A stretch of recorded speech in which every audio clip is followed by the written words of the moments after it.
So we're here today with a special guest, a very experienced online marketer and business person who's also a teacher, but I'll let him introduce himself since that makes a lot more sense. How are you, Mark? I'm great, Andreas. Thank you for inviting me. Super. So why don't you tell us just a little bit about your adventures in a nutshell? Because I know you could probably go on just about that for a couple hours. But if you had to condense it to like an elevator pitch style, how would you sort of describe your career and your adventures and your activities these days? Well, in the very, very condensed format, I grew up coaching in softball. Always enjoy making a difference coaching others. And when I came to finish my CJEP and community college to choose a university degree, I had to choose between wanting to be a journalist on one side and learn more about sport performance. And my heart said, go to sport performance. You can always do a master's degree in journalism. Well, that led me to the path of coaching some more and really enjoying it. And then at that point, starting to work in gyms and travel a bit, lived in different places in Canada, coaching and studying. And then at the end of my master's degree, that was not in journalism, it was more in coaching science. Um, I decided to come back to Montreal and picked up a teaching job at a community college locally, which I always enjoy teaching. So there's a common theme in my life: coaching, teaching, personal training, and so on. But as well as when I was living in Vancouver, I've always been curious about technology.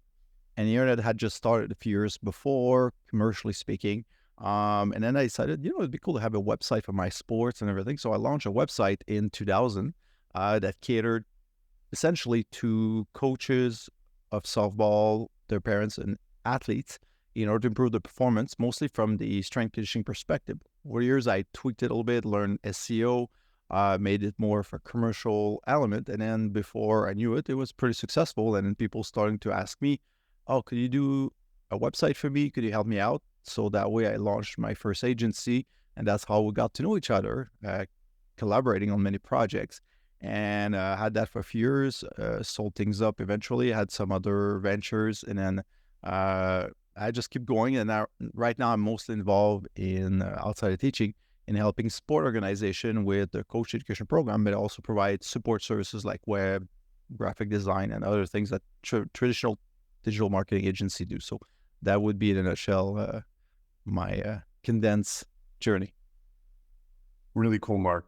And one thing that's really important for our audience, which consists a lot of young professionals and small business owners and people who are, fighting the good fight. How do you stay motivated in your particular case now, especially that you're very comfortable? You already have your sort of your teaching job, which is very comfortable.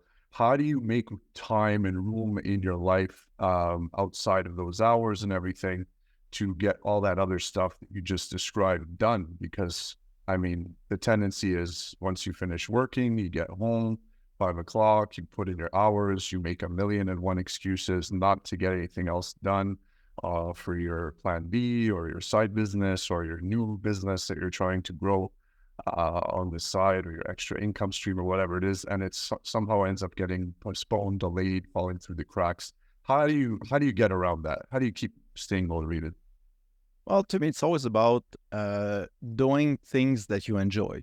I've always had that natural threat of not really following my friends too much, but going after what I like. Um, and some of the most productive times in my life were when I was the most busy.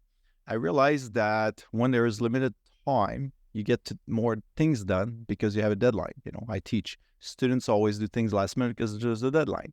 So in my case, as I was a student, I had part-time job. I was working. I always did a million things. Someone described me as out of control when I was in my early 20s. Yet I was able to accomplish a lot of things because I would put things in compartments, structure myself, but somehow organized chaos fits well with me. So I think this is also a bit of a threat for many entrepreneurs. And I'm very grateful for the job I have teaching students. First, I love teaching. I love connecting with people. But that also gives me what I call the foundation of human needs in terms of stability, financial security, and so on. I know it's there, it's consistent. But I think doing other things also makes me a better teacher because I'm motivated. I enjoy being there when I'm there.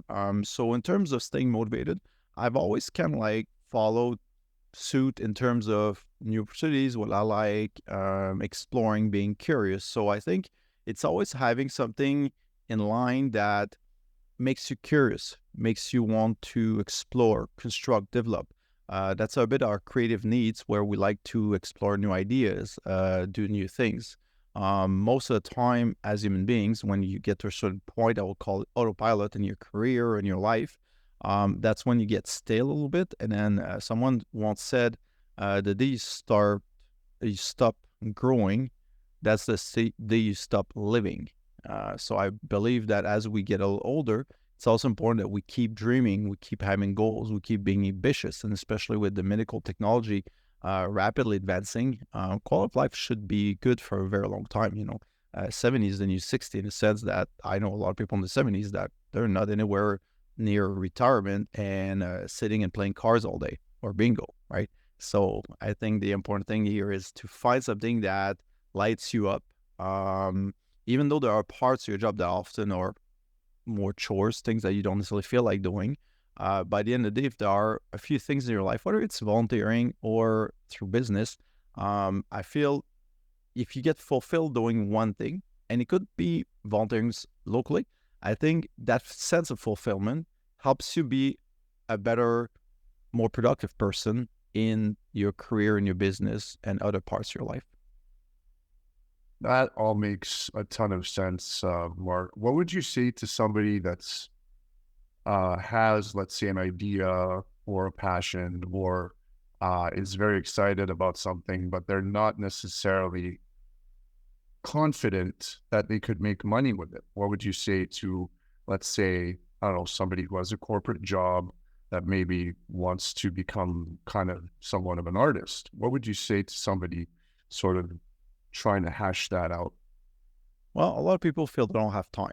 Yet, if they were going to track the time where to spend it in a given week, I'm sure they would find time that they might not be unconsciously willing to give up, like TV time, like screen time.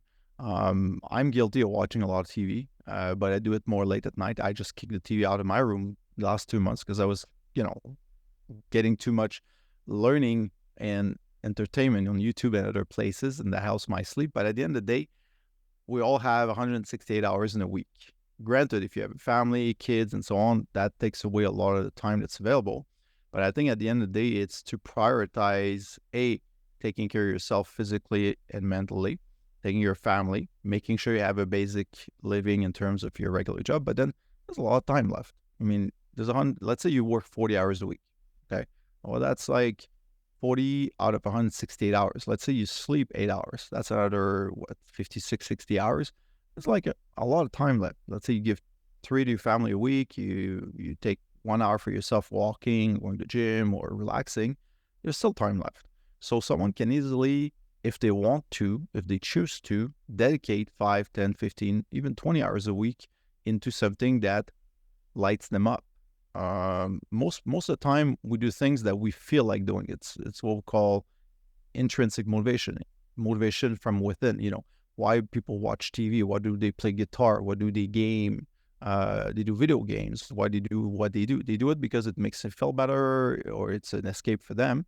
So you just have to trade those elements for what you have in terms of new gig.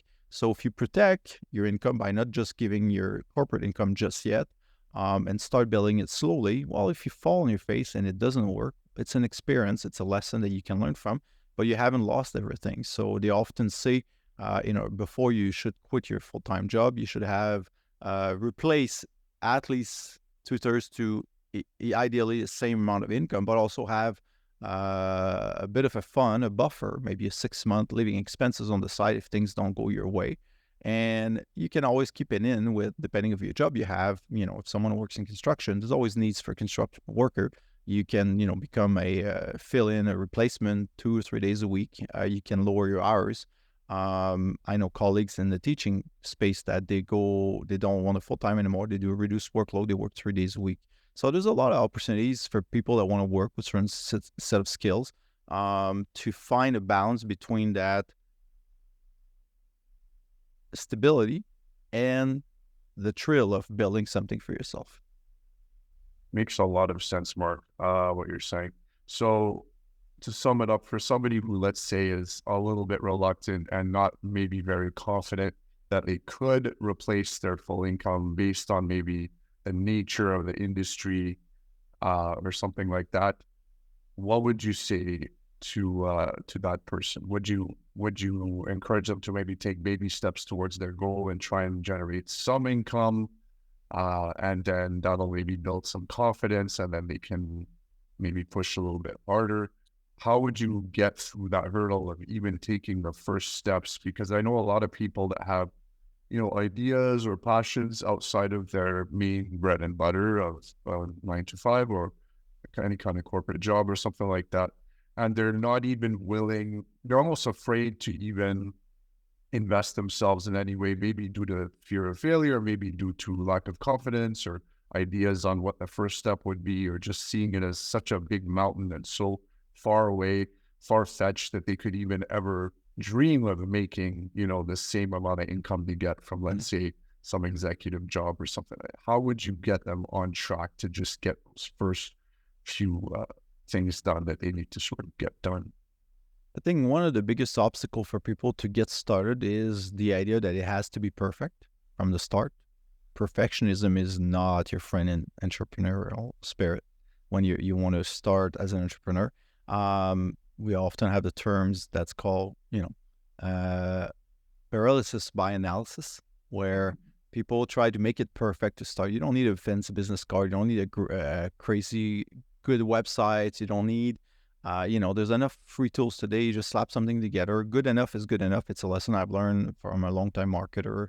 Can remember, I would love to give the credit, but if it's good enough, and then just improve it and see if people respond. The idea is that you may have the greatest idea on the earth, but if people are not willing to buy what you're selling or what you're proposing, you may have to shift a little bit and find something that people are willing to buy and that solves a problem in this market space. That's what people want. The marketplace says this is what we need, and if you fulfill a need, this is where you're getting to go. And then the higher, more likelihood of success is often desire is a motivator, but pain avoidance or pain elimination is a very big motivator. So if you can come across as someone who solves pain in the butt or any sort of, not just a physical pain, but something that, why do we hire cleaning services? Because we don't feel like cleaning. It's a pain in the butt, so would be willing to pay because we feel our time is more worth. I order, pre-cooked meals a few times a week. Why? Not necessarily delivery, but why? Because, I don't really like to cook that much. I like to eat healthy. So these come in and they're healthy meals. So you want to solve a problem that causes someone to have some sort of pain or a chore, something they really don't want to do. So it's more likely to work. But at the same time, just take baby steps. But at the same time, don't be overly prudent, overly cautious, especially if you keep a stability, if you have a bit of a cushion to work with, and then you'll learn. There's nothing more like, how do people learn to walk? They don't. They try and they stumble and they get up again. When you learn anything, you can learn how to swing a golf club watching videos and studying books and taking online courses. You got to take clubs to the range and you got to drive. That's how you learn how to swing. So business is no difference. It's a skill set that you have to master as you practice, consolidate that skill and refine it. So you just have to get out there and try it. And from trying, you're likely to fail, but don't see failure as necessarily a judgment of who you are, but as a lesson that you've learned in order to find a better way to do it. There's an old adage that says, who's the guy that invented electricity already? The bulb light. Edison, Edison. or Tesla, Thomas Edison. Okay. Yeah. So you found 10,000 ways that a light bulb doesn't work until it worked, right? Okay. So the idea is you try until you find something that works, and then eventually you'll stumble on something that seems to have a response, and then you go deep in this field. So at the end of the day is make sure you have your security looked after, especially if someone that feels that, is scared and stressed about the financial stability. If you line your, if you still have a regular income, if there's a part in your life that also has a regular income, if you can make payments on most of your things, and then you can set aside time, invest a little bit in your venture, let it grow, and then eventually, work on the weekends, and then spend a couple hours before the kids are up, or after the kids go to bed, or before they come back from school, or whenever you can, and then let it roll. And then eventually, before you know it, you might be onto something. And then I like what Tony Robbins said: people overestimate what you can do in a year, but they greatly underestimate how much you can achieve in 5 to 10 years. Wow. Okay. So they should maybe take a zoom out and take a look at the end result of what they're really looking for, and maybe that will even motivate them to take those first steps towards it, right? Um, I heard something about you should plan over years. You should act consistently every day towards the bigger goal. So this is all extremely valuable tips. These are all great tips for our viewers. What would you say to somebody who's maybe started something but is having really a lot of trouble and it's just not really confident it's going to sort of go their way and that it's going to be profitable at the end of the day, and that's something that will be sustainable long term? What would you say to that person who sort of tried those initial things and is now at the point of either considering shutting everything down or just doesn't know what to do and is kind of frustrated and not very happy about where they're headed? Well, nobody strikes gold overnight most of the time. There's a lot of content creator out there that want to make it on YouTube, TikTok, and other social media platforms that they try everything. It takes a while until there's one video that picks up steams and then suddenly becomes viral. And then, they're onto something. They see what people respond to. You have to try and read the response of the market. Sometimes it's going to be really quiet like crickets, and sometimes you're going to see a little bit of activity. So you cannot quit too early, and you have to stick with it. But at the same time, you have to be flexible and agile to adapt to see where you see there's some life into what you're proposing. So at the end of the day, you have to give it time. We live in a society now that's conditioned to instant gratification, and we don't really value delayed gratification much anymore. But business, just like learning a skill or learning anything, is delayed gratification. I won't speak Spanish overnight. I gotta put in the time. I gotta practice. I gotta give it time. So that's how a business works as well. So at the end of the day, it's about stepping into it, doing it consistently, and having that dream, that vision of where you want to go. It may take you a little longer to drive there. Maybe there's some obstacle along the way. Maybe there's some construction. But if you have a goal of reaching a certain destination, as long as you keep, driving towards that destination, you might very well end up there. And I also like some of the things Grant Cardone teaches, although I don't feel like I'm like this guy.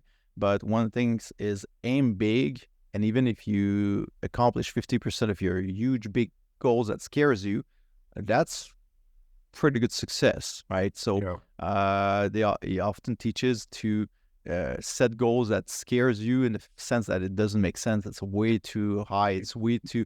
But as I said, if you aim big, you'll likely hit something. And I kind of like that idea to aim.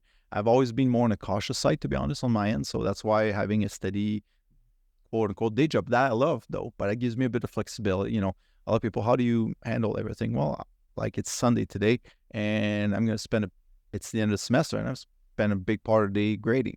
It's Sunday, but I like it on Sunday. It's quiet. I don't get busy. I don't get, so I'll plan my week, and I do probably 40-50% of my grading on Sunday afternoon, Sunday evening. That's how I like it. So I have that flexibility to do it. But for me, it's because it gives me more time to do other things during the week when I'm not teaching. So you structure your life however it works for you. I'm not very productive in the afternoon. Personally, I tend to have a dip. So know when you're sharp, when you're creative, when you have that willpower that doesn't last. You only have a few hours worth of, a few hours worth of creative power, like motivation. Some people it's in the morning. Most people it's in the morning. For me, I've learned that between 1 and 4 p.m. in the afternoon, I'm just not in a state where I have creative flow. So I try to schedule classes. I ask for an afternoon schedule. It's most of the time I get it.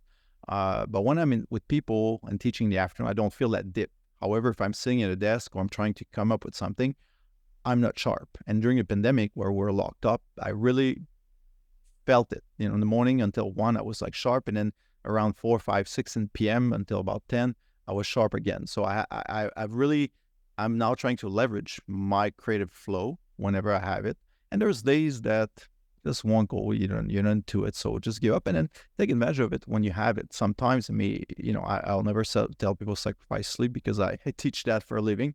But there are times where if you get in flow state, 9, 10 p.m. and then you work until 2 a.m. because you're so productive, you're so in flow, well, take advantage of it and then catch up the next day or so, because you're going to be, if you're, being in flow state, being creative is something that you have to value when you're in it and take advantage of it. So that's why sometimes find those times where you feel that way.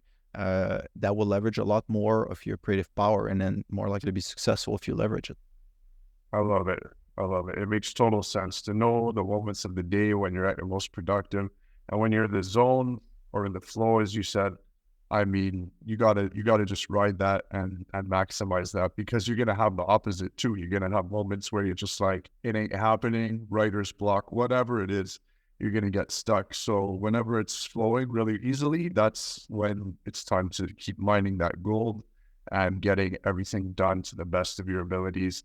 I mean, I remember back when I was in design school, and I would stay up till like 4 or 5 in the morning, and I wouldn't even see the time go by because I was just so immersed in this goal of getting this perfection done and stuff like that. And speaking of perfection, I really like what you said about, not getting too caught up on everything being perfect, because, which kind of contradicts everything I just said, but it's important to also not let, if you don't get something perfect, you're not going to get anything done. That's not a good way to go either. So the term that I have for that is, don't let great get in the way of good, or as you put it, good enough, right? Because at the end of the day, it's all about time management. And I was studying to go and get an MBA at one point, and then my business took off, so there was just not an option, and it just didn't make any sense at that point. I was just live in the field, learning more than any textbook, as you said, could teach you. And so, that was a special moment, because I knew I had to really, when I was doing the GMAT questions, I knew that the main criteria they were looking for at the end of the day was the ability to make quick, efficient decisions and draw quick conclusions from whatever information was thrown at you in these GMAT questions. GMAT, the book, and whatever I think the MBA admission qualifier. Yeah, exactly. The pre-qualifier to get an MBA. So all the questions were like designed, and there's a time limit to this exam that you have to write. So you have to be able to answer the maximum amount of these questions as quickly as possible. And you have to train your brain throughout this process to just sort of look at the information quickly, draw a conclusion, make a decision. Look at another scenario, draw a conclusion, get it down, jot it down as quickly as possible, and move on to the next one, and chop, chop, chop. And that's how you have to think. Because if you just waddle in one sort of action item or decision, you're helping less people, you're making less money, you're being less efficient at the end of the day. If you can get 50 things done to a level that's good enough versus one thing that's perfect,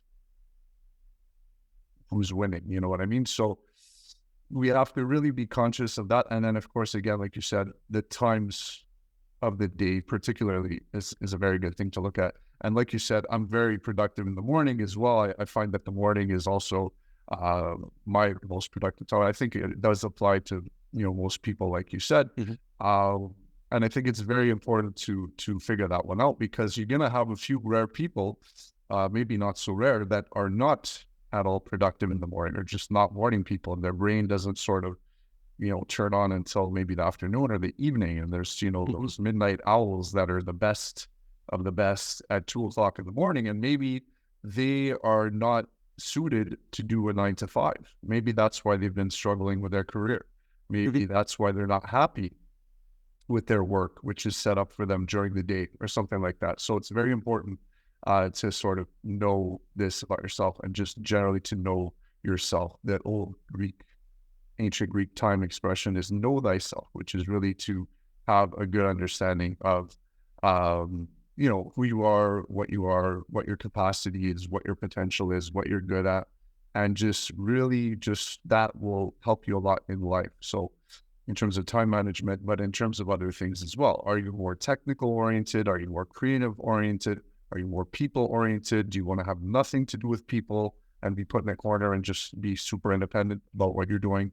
You gotta know this. Do you like working near a window and get a lot of natural light, or does that sort of interfere? Do you get annoyed with glare off your screen? And you really have to know your particular tendencies, so that you can structure your days when you're working on your own business, and even in your job and your career accordingly. So that's all really great information, Marc. Now, what would you give as more technical advice to people who are, let's say, trying to maybe build a team, or, like we spoke about, sort of some of those key points of things that you've been able to achieve in growing a business, selling a business, automating a business, being very consistent about what you're doing? You want to give us a few pointers there on how to actually, at a ground level, get some of that done? Well, I think to be a good leader, a good entrepreneur, someone in a position of leadership, you have to have people skills first. And then people skills doesn't mean you need to be overly dynamic or someone is always raw cheerleader. It's more about inspiring a vision by what you do, by what you think, by how your vision is, and treating people right. If you respect people, and people will usually be wanting to follow up. Most people are more followers than leaders. They love, like we always love to associate with someone that inspires us, that want to take us. And again, inspiring us doesn't mean they have to be Tony Robbins. That's not the idea. I'm not. But I think I can rally people around ideas because they see the enthusiasm I have, and then I want them to succeed and participate into it. So that's the first thing. When it comes to succeeding, given how fast our world is changing, especially with AI being just at it's an emerging stage, I think learning how to leverage automation, leverage tools, become a good generalist of many things. And if you need someone, like, you don't need to know how to do a website to make a website, learn the fundamentals of it, and find someone that can help you that are specialists. There's a lot of people that love their craft, that are specialists in different things. I cannot do design. I can go on Canvas and try to do something, but I'll find someone that can achieve my vision. But there's enough tool nowadays that you can start something with just about no money invested, but don't become a specialist of something unless it's sales and marketing. That's probably a high leverage skills. I think project management and time management are also high leverage skills. So that way you can get things done and enlist the help of others to finalize. Like, if you know how to read a financial statement, doesn't mean you do your own accounting. You can hire someone for that. But again, there's a lot of tools nowadays that makes it easier. And I would tend to invite people to also look at where the market is going. And right now, everything is going towards AI being used in all aspects of life, and see how they don't want to learn machine learning and learn all the technical stuff about AI, but learn how you can use it to make people's life easier. It's going to be so overwhelming, just like data sciences. Over the last few years, we have so much data available. There's like people that are data scientists, basically people that make sense out of data and tell you what to do with it, because we're overwhelmed with data. So AI is going to require for a lot of people to use it assistance. So people that will grow up with it will be natural, but there are a lot of people that will want to leverage AI, but how do I automate this and this? How do I make it easier for myself? How do I get this form to fill in something automatically elsewhere? So I think for any entrepreneur to understand tools that are available to stay up to date in what's coming, it will help themselves, but also will be able to offer something of value in the future, because people will be, outside of tech people that are living in that space and reading about it. For most people, this is going to be a whole new level of things that don't understand control. So now, how can you help them in their business to make things easier? And then AI will facilitate a lot of things and processes. So it will be a high value skills to understand what the tools are and how to set things up and how to leverage AI in order to get anything accomplished. So I think that's something where you have to keep an eye on in order to stay relevant and, take advantage of opportunities that are coming up. Amazing. And how would you sort of distinguish between the things that you need to get done yourself versus, like you said, sort of outsource or find a resource to do for you? I like to cite three things. Things you love doing. I don't like accounting. My sister does. She's an accountant. She doesn't work as an accountant, but she's a certified accountant, and she does her own books. She loves doing financial analysis. That's her thing. She likes doing that. So do the things that you love. That's, even if it's a lower value job, no, make sure it doesn't take over other things. But at the end of the day, if you enjoy something, you should keep doing it, at least part of it. Number two, things that you bring value to, jobs where maybe your skill set, maybe your knowledge brings value to. And then at the end of the day, anything that's what we'll call $100 an hour jobs, I think you should do as well. So what you like, what you're good at, and what you bring value to. There are things I'm good at and I bring value that I don't really necessarily enjoy, but I do it because it's easier for me, or I can contribute value there. So everything else, pretty much you should delegate. So focus on, again, things that you like doing, things that you bring value to, and then, the things that are profitable in terms of hourly. Anything you can delegate will free up more time for you to do the higher value tasks. That's amazing, Marc. Well, listen, I think that's really pretty good for today. I'm pretty comfortable with that amount of information. Is there anything else that you would have to say maybe to our sort of small business crew followers, or our startup, followers, or anybody who is interested in, starting a business but is too afraid? That sort of community, what would be your sort of takeaways outside of everything that we talked about, or summarizing everything we talked about? I want to go back to what we were talking about earlier. Said that good enough is good enough. I would love to give the credit to the author. It's a book, but I can't, off the top of my head, I can't say. But there's a book out there called Ready, Shoot, Aim, or maybe it's a citation. So what does that mean is, like, a lot of people, they will line up to shoot, and then they aim and aim and aim and aim, but they never shoot. So you got to shoot and then just adjust course along the way if it's not where it's going. So in terms of business, launch. If it's good enough, just launch. It won't be perfect. Your first version, like, you look at any YouTuber, look at their first video, it sucks compared to the current video levels. It's the state of things. Don't wait till it's perfect. Good enough, people will appreciate it, and then just make it better along the way. So the idea is, at the end of the day, get ready, shoot, and aim after, and readjust course. And I think that's something to keep in mind. That way, you'll get into the action. One of the things we hear a lot from coaches and mentors and influencers: take actions. So get started, get it rolling, and then adjust along the way. Probably not something they're ever going to teach you in school, by the way. You're never going to see that in any academic textbook anywhere. No. Oh, thank you so much, Marc. This has been really refreshing. I really appreciate your time. I'm sure our viewers are just loving soaking up all this experience and wisdom. So thank you so much, Marc, and we'll see each other another time soon on the channel. Thank you so much. Thank you for the invite.